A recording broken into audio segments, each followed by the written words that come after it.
Huh? Huh? Huh?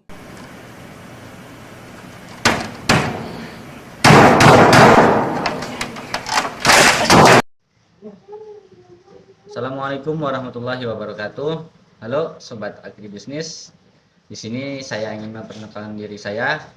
Saya Muhammad Nazim Zaki, NIM 230201020, prodi agribisnis kelas 1A. Di sini saya membuat video tentang materi pengantar ilmu ekonomi, eh, tugas dari Pak Walmadri SP MSI.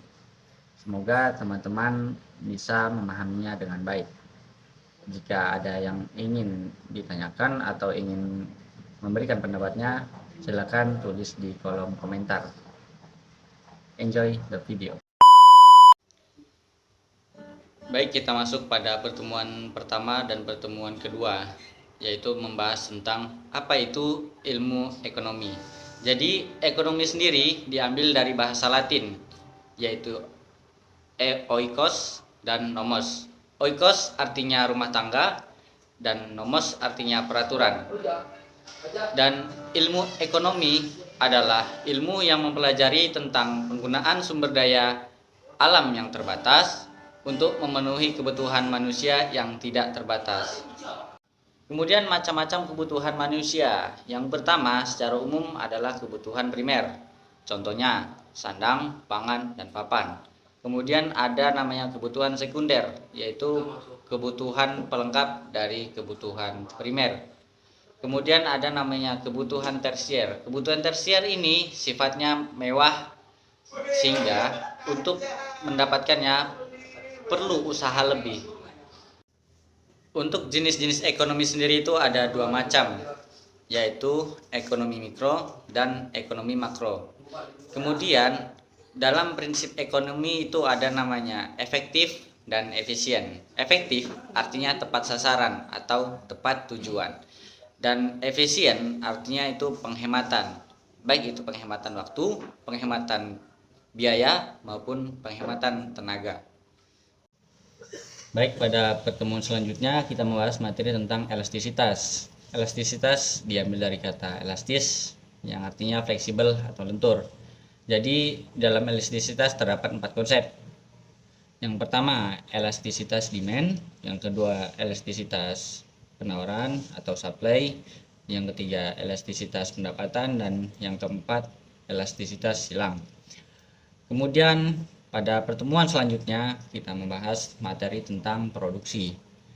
Nah, definisi produksi sendiri di sini adalah proses menginput, memproses, dan menjadi output.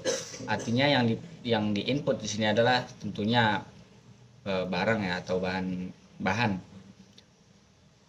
Kemudian diproses, setelah itu menjadi output, maksudnya di sini menjadi produk, baik itu produk setengah jadi maupun produk sudah jadi.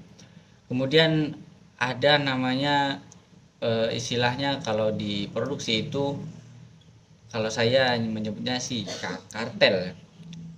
Ada yang nyebutnya KRTL, kalau saya lebih simpel ya kartel, itu biar mudah diingat. Kartel maksudnya kapital, raw material, teknologi, dan labor. Kapital itu artinya modal, raw material artinya bahan baku, dan kemudian teknologi dan labor. Labor itu artinya tenaga kerja.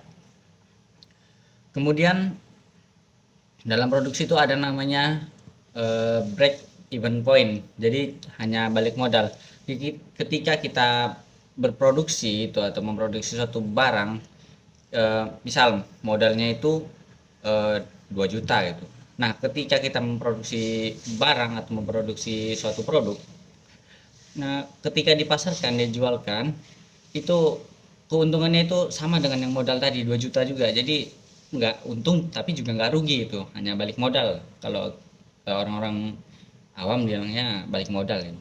Terus ada namanya diminishing return atau LDR ya, law of diminishing return, yaitu merugi itu. Jadi biaya produksinya itu, misal biaya produksinya itu 3 juta lah totalnya.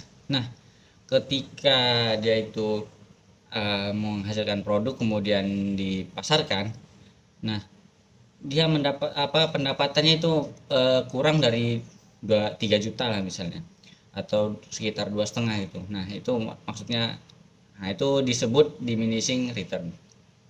Oke, baik, itulah tadi materi yang dapat saya sampaikan. Semoga bermanfaat. Lebih dan kurangnya saya mohon maaf. Kepada Allah saya mohon ampun.